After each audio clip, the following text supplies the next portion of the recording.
All right. Well, that was super embarrassing. Welcome to the live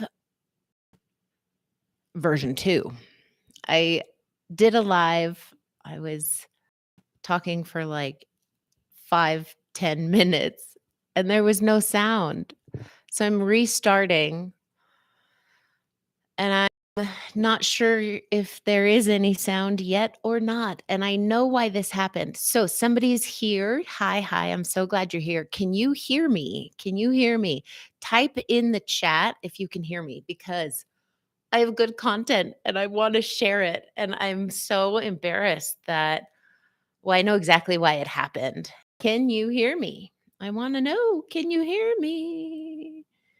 Can you hear me? I have been testing audio and I messed up some stuff. And I mixed up the IT settings.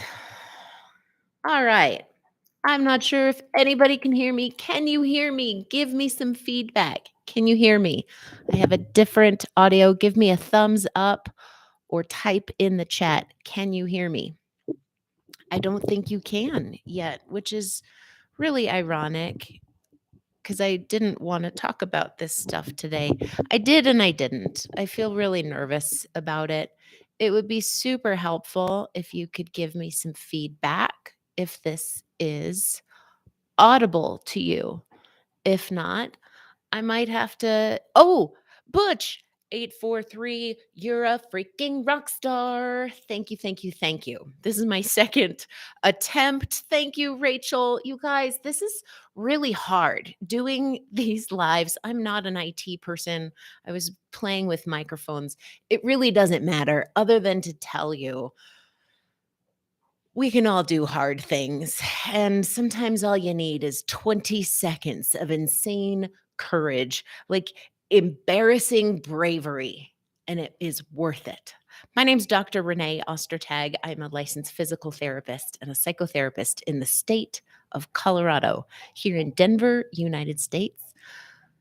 I'm a nervous system ninja and I support other people to become the same so that they too can face these life challenges with greater confidence and better outcomes. The challenges never stop, my friends.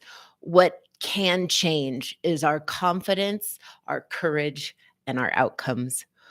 We are KP, thank you. Like seriously, like feel my heart and gratitude and appreciation for you on the last round. I'm glad you made it back.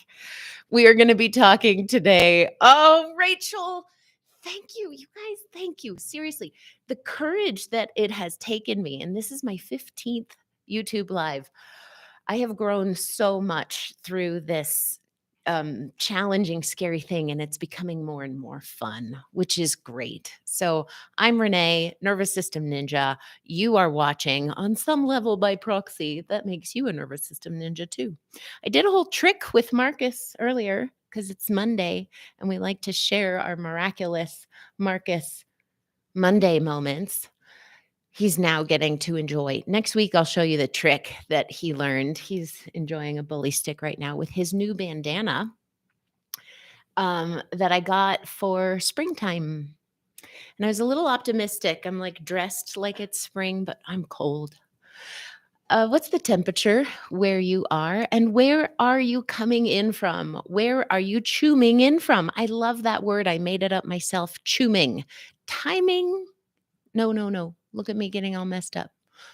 When you combine chime in and tune in, you get chooming. So I'm so glad all of you are here because you make this worth doing, both live and later. So where are you tuning in from? And your questions, your perspectives, your thoughts, anything, share and chime in because it adds value to the conversation. Disclaimer, this is not officially medical advice. It is informational and educational in nature. This is not treatment or medical advice, and it does not substitute for a consultation with a healthcare professional.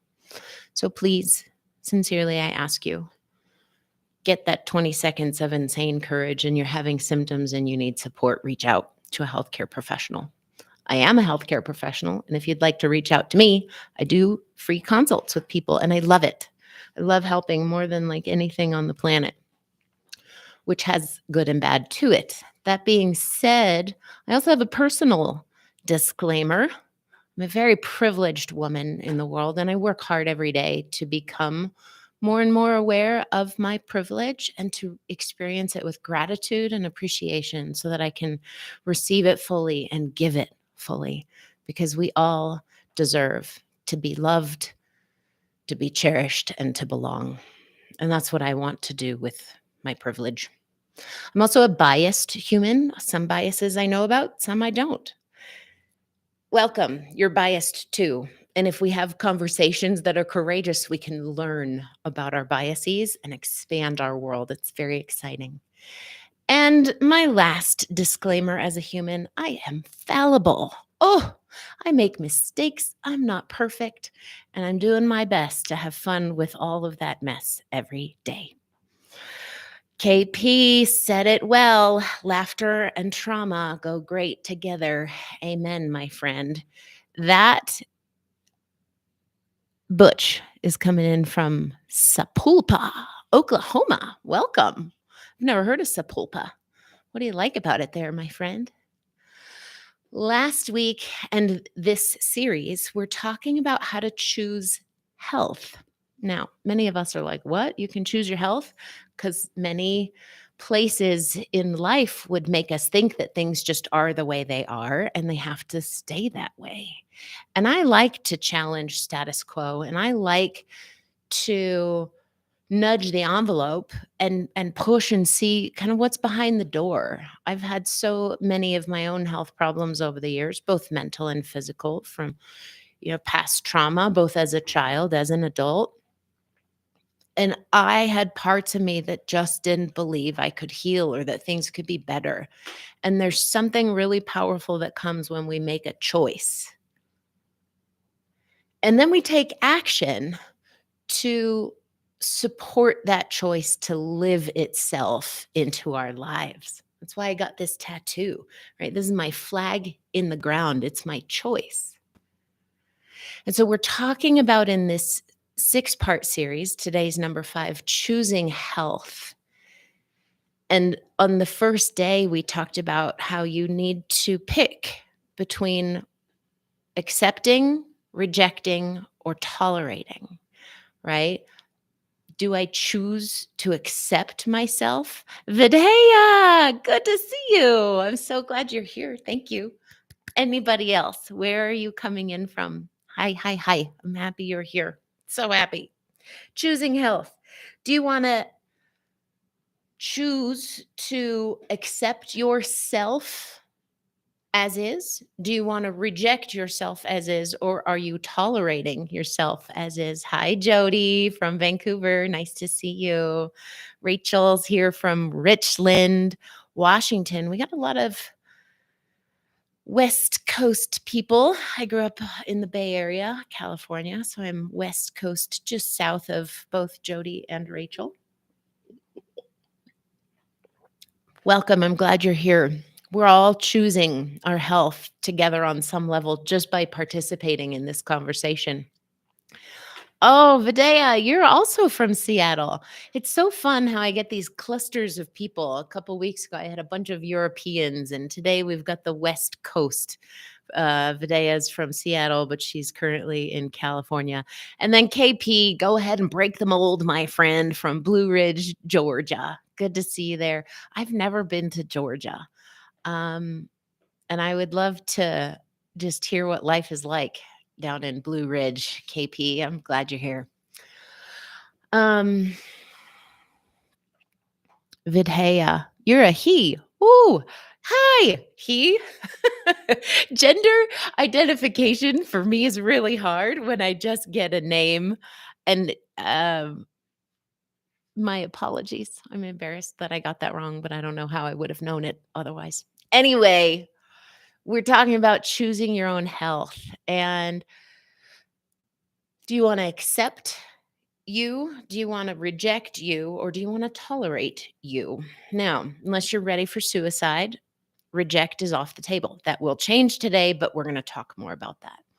So, we've been talking about how do you accept yourself or tolerate yourself. And tolerate is an understandable choice that you may or may not know that you're making, but it does lead to long term suffering, although you find relief from the short term discomfort that comes with change and challenge status quo. When you accept yourself as is with all that's here, God, that sucks and it's really hard, but that part ends and you get better things after. So when you accept yourself with all that is, it's short term suck, long term way better. If you tolerate what's here, it's short term relief, but long term discomfort. And so we were talking about how do you accept yourself when things are broken and feeling bad and wrong. And I just had a conversation with somebody earlier today that has autoimmune problems and like her body's attacking herself and it feels wrong and broken. Like, how do you accept that? Well, friends, the invitation is to assume positive intent. Like, underneath, we'll go with the autoimmune example, right? Her body's attacking itself. What if there's an underlying positive intention? Like, she has attack energy inside of her and it's meant to go somewhere else, say to a structure or a system or a human growing up, and it got patterned in there, which turned out to be the case for her. But the attack energy hasn't been successfully organized in a way that did its job of defend and protect and maintain a boundary. So now it's just circling around in there and creating this autoimmune problem for her. When we can wrap our heads around whatever the hell is that we're in, if there is indeed an underlying positive intention, if you can open up to that possibility, it makes it so much easier to choose to accept the situation that's going on. Because when we resist what is, it is suffering, hell on earth. And then we talked about how do you choose your own body? How do you choose your own brain? Willeen, great to see you. I'm so glad you're here. Thank you. Thank you. Um, yeah, assuming positive intent is a brilliant perspective. And it's not always easy to do. Sometimes we need other people to help us see it. So after you assume positive intent and it's like, oh, how can I make this challenging choice and take action on it to choose to accept myself? How on earth can I do that? I'm going to just sink into like, oh, I don't know. I can't as a story. So then you want to look for the PPRP, the past positive reference point. When in anywhere in your life have you been able to make a challenging choice? Choose something, someone that you may or may not have wanted to, but it worked out for the best. Rachel Smith is learning. It is a daily battle for me. Rachel, you are absolutely in good company with me. It is a daily battle, if not hourly, if not at times moment to moment. The struggle is so real, my friends. Chime in. Willeen's like me too. Rachel, it's a daily battle. Tell us, is it a daily battle for you too? Put it in the chat. We are not alone, my friends. I'm also in that struggle. Yep, so's Rachel. Who else has a daily battle going? Oh my gosh, you guys, I have chills. I'm covered. We all have. Denise Lynn, oh my gosh, woman. Oh, the daily battle is real. And KP points out we all have agency. Yes, we do. The battle is daily, the struggle is real, and we all have agency. That's why I'm so big on improv, that whole yes and, right?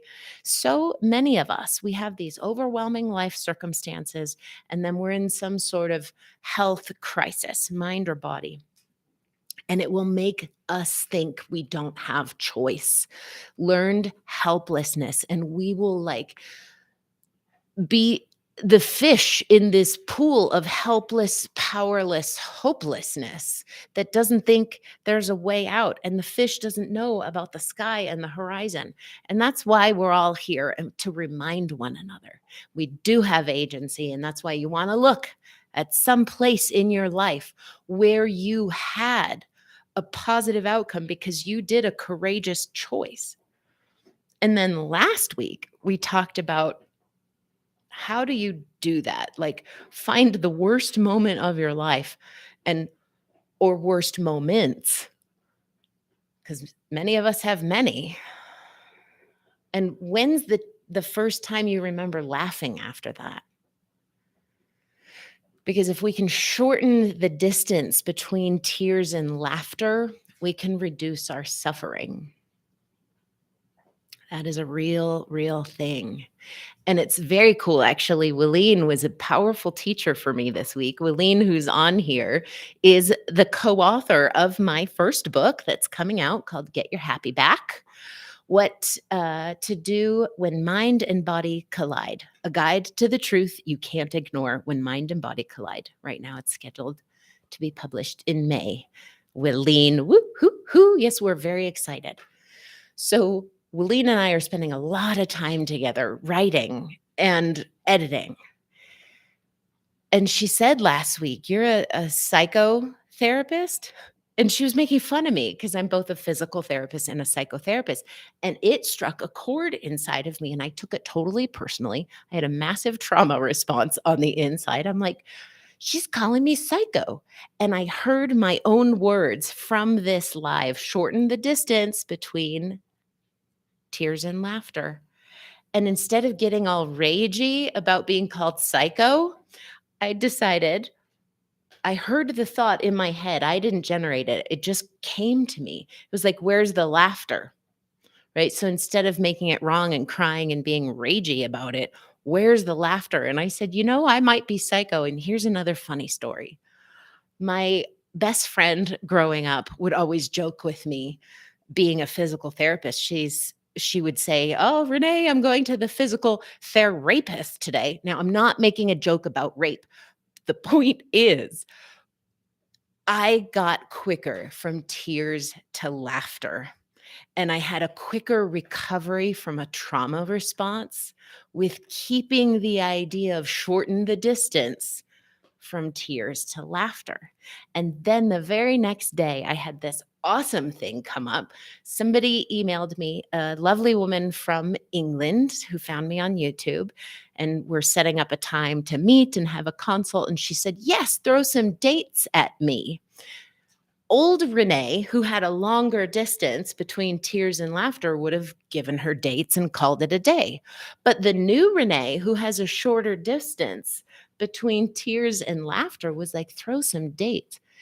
And I totally thought about fruit.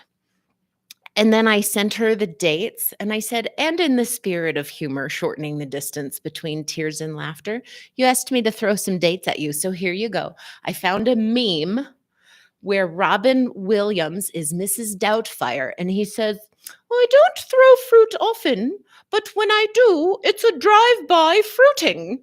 And so I sent her the meme of Robin Williams having a drive-by fruiting. And I said, my boyfriend would be so proud of me because he's like the champion of dad jokes. And we had a great laugh about it. And so it's fun for me to share these wins with you, to inspire you, because the biology has my back on this. I was lost in my own tears and rage and trauma drama for so long, and laughter lived so far away. And as I shortened the distance between tears and laughter by looking for the moments of funny, of fun, of joy, of laughter, it helps balance chemically from not being well to being well, ultimately. And so that's what we talked about last week is, identify that worst moment or worst moments, and then find the first time you laughed after them. And what was also really beautiful is I was talking with somebody else who was here last week about that very topic. And he said, Renee, I have so many worsts. It's not just one. And I said, I'm sure a lot of people can relate. And I gave the example of the worst being my mom dying when I was 11 and she was 47. And then it took me several days to think of the first time I laughed after that. And it was the gravestone artist accidentally gave the Virgin Mary holding baby Jesus 6 fingers instead of 5. And so now 6-fingered Mary has been this delightful resource for me to kind of balance. And I think she guides me to find funny drive-by fruiting moments. And so that's what I want to share with you. And Vidheya, the he, yay, that's awesome. I agree. And if I can do it, you can do it. So we're talking about choosing health. How do you choose your body? How do you choose your brain? And today I'm so uncomfortable talking about what I'm going to be talking about.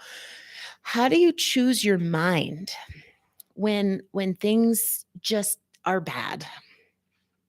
And my whole body's like feel clamped because this is not an easy topic.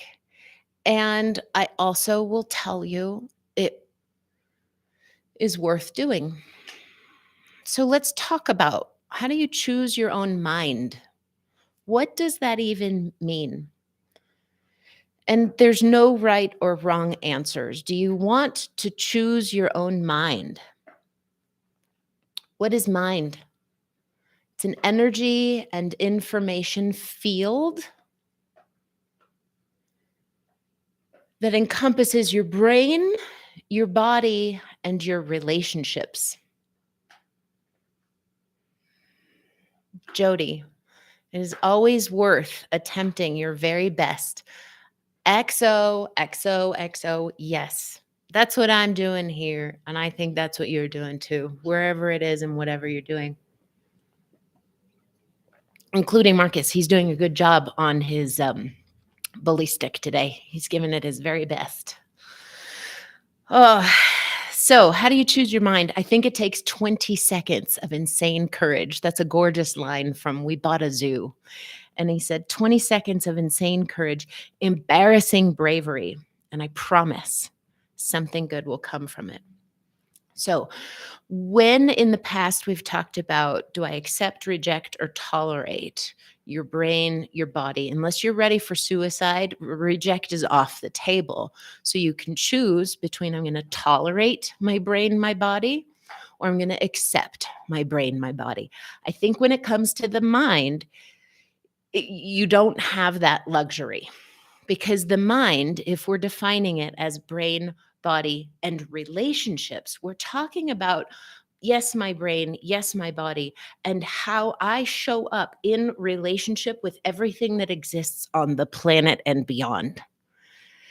So there's a lot that you can't reject there. I mean, I guess, again, if you're ready for suicide, which I would be very sad if you did, but I support you in that choice. You have the right to do that. That's my belief system. And it's not my place to judge that or your suffering. I just want you to know that I would be sad if you did. And I support you if that's what you feel like you need to do. And I sincerely hope you have somebody that you can talk that through with and that you're not alone in that. But if you're not ready to do that, there might be some aspects in your life and the way that you're showing up in relationship that need to be rejected. I think the biggest challenge that I have with choosing health, choosing your mind, is that it requires an increased tolerance of the unknown. It requires increased space between stimulus and response so that we can get off that reactionary loop of fear and patterns that we're in and take a little space. so that we can do an inventory. And so I invite you over this next week to do an inventory of your own mind. And do you accept, reject, or tolerate it? And I would imagine if you have an experience like I did, there's going to be sections where you totally accept. Like my mind as I show up in relationship with my dog, I'll accept that all day long. My mind as I show up in relationship with my work, eh, there's parts where I don't like how I'm showing up. And I didn't realize until I did this inventory that I was tolerating parts of my own mind and how it was showing up at work. Specifically, I had an exchange this past week where I saw I'm still showing up as a rescuer, diving in to this other person's perceived victim and like trying to fix their life and make their world better. And that's not mine to do. And I'm viscerally disgusted by myself and how much I still engage, how my mind still engages with other people in the form of being a rescuer. Now, I don't want to accept that. So I've been tolerating it. Do I want to tolerate it? No, because that's just a recipe for long-term suck. So what do I do with that? Can I reject being a rescuer? I've tried. What I resist persists. So how about Vidheya does that a lot as well. Oh God, Jody, boom. It is hard to reprogram where we found our value. Ow, my God, people, such beautiful truth. Look at the compassion, right? I'm in a rumble and struggle with choosing to accept that my mind still shows up sometimes, some interactions as a rescuer. And then I make it wrong and I resist it. What you resist persists. I'm tolerating that about myself. I'm feeling visceral, like disgust, and I have GI issues from time to time that are getting better. But like that, like disgust and repulsion, I could trace that back to breathing problems, hiccups, irritable bowel, all of that is probably coming from my rescuer. How the heck do I accept that? I've been rumbling with it. I'm open to your ideas. How do you accept the mind inside and around you that engages in relationship with others in a way that you don't like? This is why I didn't want to talk about this, but it's important to talk about because I find it uncomfortable. We probably all have areas in our mind where we are relating to something else in life in a way that we don't like. And so we will naturally resist it. We're not ready to reject because that could be scary. And so then we're stuck in the tolerating. KP's good at rescuing too. Yeah. Look at that. So I wouldn't say that I'm fully at the place of accepting my mind, and I'm going to accept that. And I want to offer that to you that, like, sometimes we need to rumble when making a choice to choose our own mind. There's going to be things that I want to reject and probably would be well served to reject. I might not be ready to admit that. I might not be ready to take action on that with the rejecting thing or the rescuing thing. I've made some progress because what I found peace with is instead of resisting and pushing it away, it's like, what if I reject making that wrong? I've been looking at being a rescuer as a bad thing because it has bad consequences. Marcus is chewing up something. And now he's like, I don't know. What's the problem with that? There is no problem, right? If we don't make it wrong, we're going to suffer less. So I decided to think about the rescuing as like it's a role, like a play in the theater, right? There's different roles and we all need there needs to be different roles so that the theater of life can go on. And how beautiful that I had this exchange come up this past week where I was full-fledged rescuer. And then the person didn't actually want or need to be rescued because they were not a victim.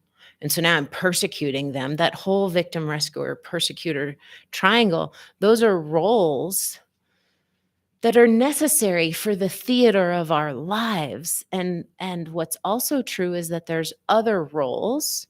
And what if we need all six to keep the plot interesting? So I'm less likely now to like reject my mind and its rescuing tendencies. I'm more like, okay, I can tolerate this. And I think if I can shift myself, and if you can shift yourself in the process of, do I choose my own mind? Identify sections where you might want to reject, and you might need to, or you might be well served to reorganize and progress from rejecting to tolerating, and then eventually, hopefully, working towards accepting. I'm curious, is there, when you think about your own mind and you do an inventory on your relationships, is there, and if so, things that you want to reject? What are they? Right? And what I love about this is that it invites ownership for my part in a relationship. I made some progress with the rescuing piece of my mind. I had a harder time with two people in my life. I view them, it's probably connected now that I'm thinking out loud about it. What are you struggling with to accept in your own mind and in relationships? Some people rescuing, right?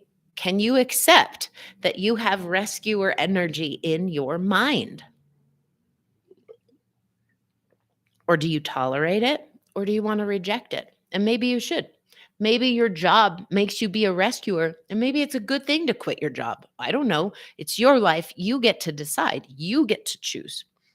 Right? Are you showing up in a relationship where there's victim, rescuer, persecutor?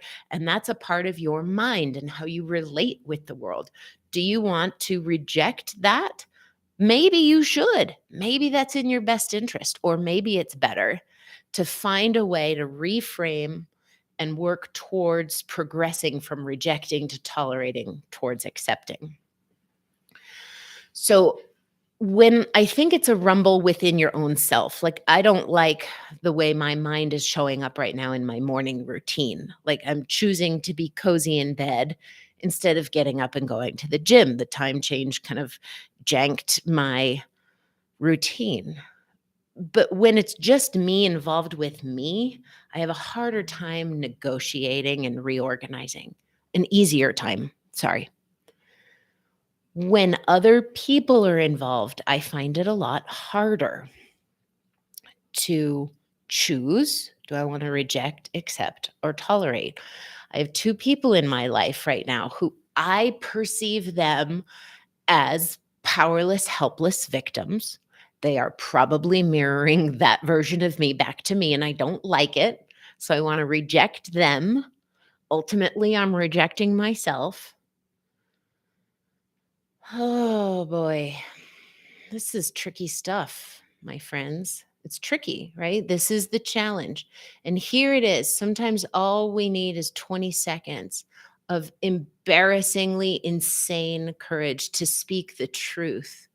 Like, the truth is, I'm wanting to reject them because I'm just so sad because I perceive that I can't change them. And ultimately, I can't. But what I can change is me. And so maybe I can change something here, right? When I want to reject another person, it is an invitation to look back at me, because the best way to change other people is to change yourself. And so I found this piece this morning while rumbling with this. And I had to write it down because it was profound for me at the time. I said, maybe I can reject my way of looking at them in that way, right? Making them wrong for showing up how they're showing up.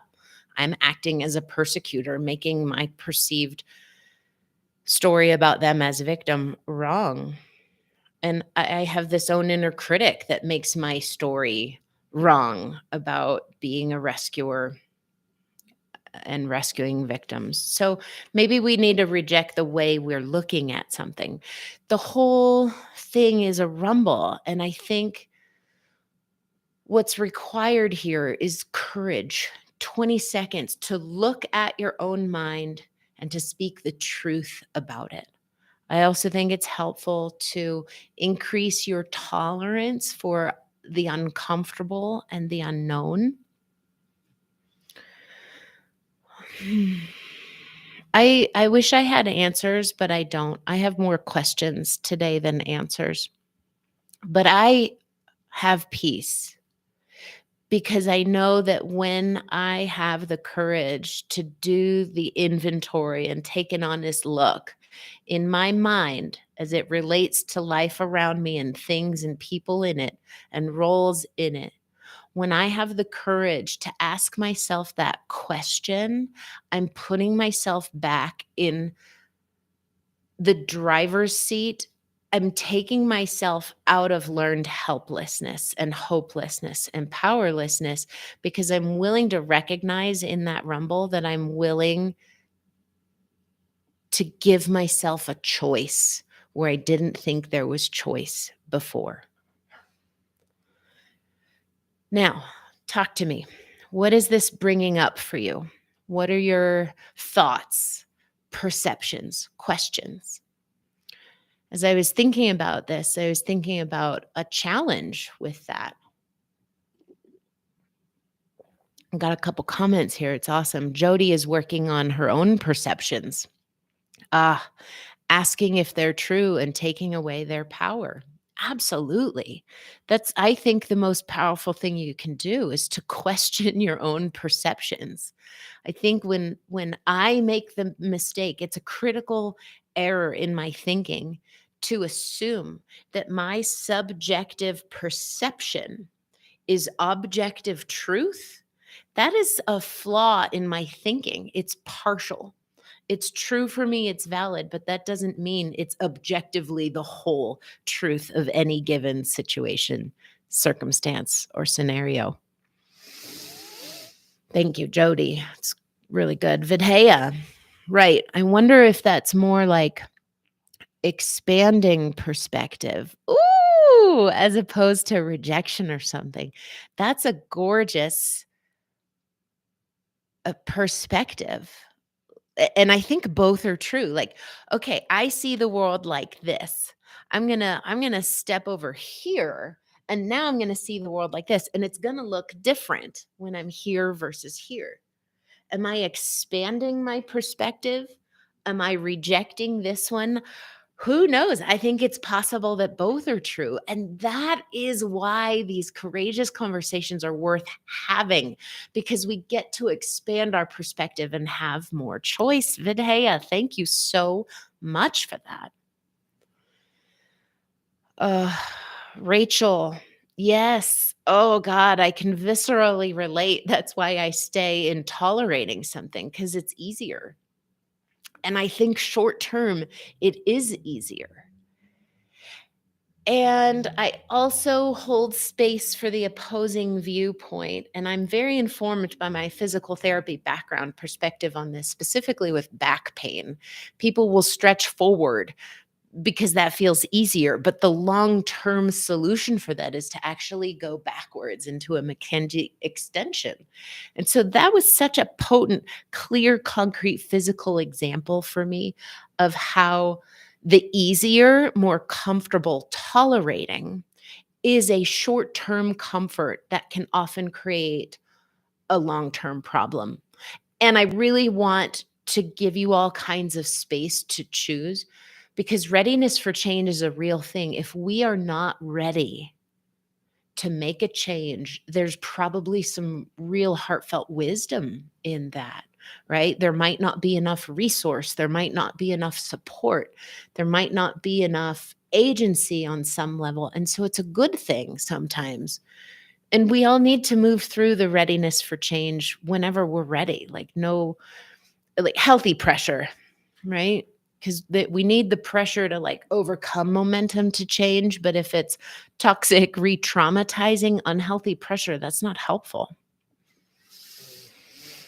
Oh, Lena, Jody, um, Lena, your contribution is the game changer right here. I assume that someone is needing rescue. And in that assumption, also invalidating this person's right to choose. Lena, my goodness, woman, I respect you for saying that. And I have I have learned a lot of my rescuing tendencies from my beloved late father. And that stuff's wired in there. And what a beautiful thing when it clicks. As a rescuer, I am taking away the agency of another. That's brutal. Like, I don't want to be that person. I want to empower, not disempower.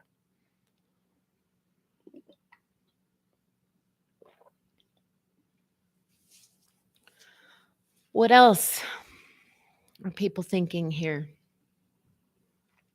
I think one of the common barriers or challenges is this thought pattern that exists for people that if I give voice to it, I'm going to bring it into reality.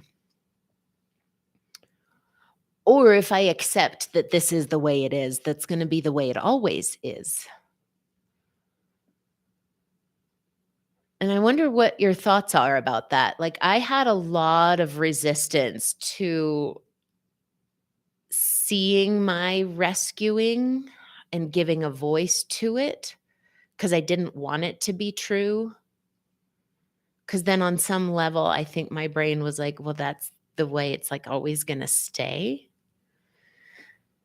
Or there's like shame around it. Like, I didn't want to voice it because I didn't want it to be true, but it is what's true. And I had like shame and embarrassment around it, and that kinda got in my way. And then there was this weird little gross existential kink that I got from like an addictive high of rescuing. It's nice to help people when they're genuine victims or otherwise. That doesn't not all help is helpful. That was something I learned in physical therapy school from one of my instructors, and it was profound. Not all help is helpful. Yeah, so we got to admit first where we are to even change anything. And I see so many people hesitant to admit where they are because they don't want to manifest that reality. They don't want to call attention to it in the universe. They don't want to bring it upon themselves. And a lot of people will not own the truth as it is, even if it's perceived as ugly, because they don't want to bring it about. What do you think about that? Lena asks, could that be codependence? Could what be codependence? For me, I know my rescuing with my dad, especially growing up, was total codependence. And then I brought that into my um, professional life for 20 years, and I still saw some flavors of it this past week, which I don't like to admit. And there's also freedom in admitting it. Like, I wanted to reject it, but it's so ingrained in part of me and I couldn't see it. Merson, good to see you, my friend. I'm glad you're here from a bus near the Big Ben somewhere, I'm guessing. I love that story. We're talking about choosing our own mind, where mind is defined as brain, body, and relationships. And how are we showing up in relationships with anything in life? A job, another person, working out, ourselves. Do you choose it? Do you accept, tolerate, or reject it? Mm. Yeah. And Lena, we're talking about, helping versus rescuing. And there is a distinction around that. By the way, I have a whole little sheet on like helping versus rescuing if you want it. Email me info@greentreemind.com and I will send that to you. I literally printed this out and carried it in my purse with me, and I'd constantly check it out. Am I helping or rescuing? Am I helping or rescuing? Am I helping or rescuing? And I'm still, discovering these unconscious patterns come up. And so to talk about the people that don't want to admit it because they don't want to bring it into reality, I would say, it's already in your reality and you're resisting it, which is heightening it. Perhaps giving a voice to it can like diffuse it. I'm seeing this image of like letting the air out of an overstuffed tire. What do you all think about that? Yeah, it is true, Vidya. Exactly. Right. People don't want to give a voice to something because they don't want to bring it into their reality. And I just argue it's already in your reality. Voicing it will lower the charge of it. And so, let's all celebrate. Yay, I still have a rescuer inside of me. Yay, I still have a victim. Yay, I still have a persecutor. Let's celebrate. That's a part of my mind. It sounds like it's a part of other people's minds here too. Let's accept together that that's a role that is necessary in a human mind. Let's not make it wrong. Let's expand the choices, right? Vidya, like you can expand your perspective. Let's expand the choices of the roles and the characters into creator, into challenger, into coach. And the creator can see the heroicism of the victim and the rescuer and the persecutor. Because when I'm in a really good, generous place, I can see how committed my internal rescuer is and devoted fiercely to improving conditions around her. That's heroic, man. Look at how we can shift this together. I wouldn't have this celebration and new perspective without each of you here. Okay. All right. All right. Talk to me. We're approaching our time. What are you taking away from today? KP's offering RAIN. Oh, RAIN as an acronym. Recognize, allow, investigate, and nurture. And it's funny how I'm just automatically nurturing my body. I think I store a lot of historical anger and trauma, rage here. And, being a rescuer was rewarded, and it was a way out of pain from a place where I was a victim. And in some ways, it worked. Let's nurture the heroicism of that and expand our options. Marcin says, Tara, I don't know what that means, Marcin. What do you mean? Vitea also likes RAIN. Recognize, allow, investigate, nurture. Somebody had a really good one last week. It was peace, hug. I'll have to go back and see what it was and share that. But are you willing to enter the rumble of choosing your own mind? Do you want to accept, reject, or tolerate? All three are available to you, and there's no judgment from me as to what you do. Do you want to choose to accept your own mind and all that's in it? On some level, you're accepting humanity because we all have these common archetypes. For example, rescuer. What do you want to do with your mind? What are you taking away from it today? Oh, Tara Brock did the RAIN. I like her work. Oh, Marcin, thank you. Sometimes it takes me a second to put things together. So I'm going to wrap up here in a minute. please, I would love to hear from you. What are you taking away from today? What action do you want to take?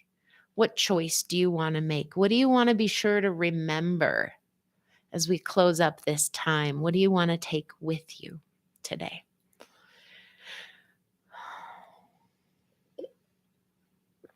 And do you want to choose your own mind and all that's in it, including the rumble of discerning between accept, reject, and tolerate?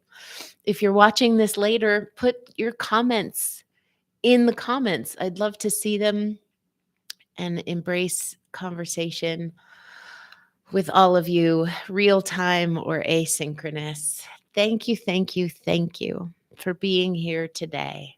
Let's take a minute to soak and savor the goodness of our process together. I'm feeling very grateful that we can engage in this way as I sit here in Denver, Colorado, and get to interact with people from around the world. Recognize, allow, investigate, and nurture. Look at my body. It's very nurturing right now. It's very comforting. It's very soothing. So, Jody, thank you. I appreciate you. I'm glad you're here. Thank you for occupying this space in time with me. Next week, we will be talking about how to choose your own life, specifically expanding your perspectives from trauma into philosophical rumblings. It's very exciting. So we're going to get to talk about that next week. And next week will be the final episode in this series of choosing health. You can choose. It is an option that is available for you. And I truly, genuinely believe it can be a reality for you if you make the choice and believe in that as a possibility, even if you have no idea how to get there. And you just every day keep taking the best action that you can as you discern and see fit, and eventually you will get there. So many thanks, everybody, for being here today. I love and appreciate each and every one of you. And let me know what your comments are, your thoughts, your perspectives. Reach out to me with any kind of feedback. Say hi. Goodbye, everybody, and we'll see you next time.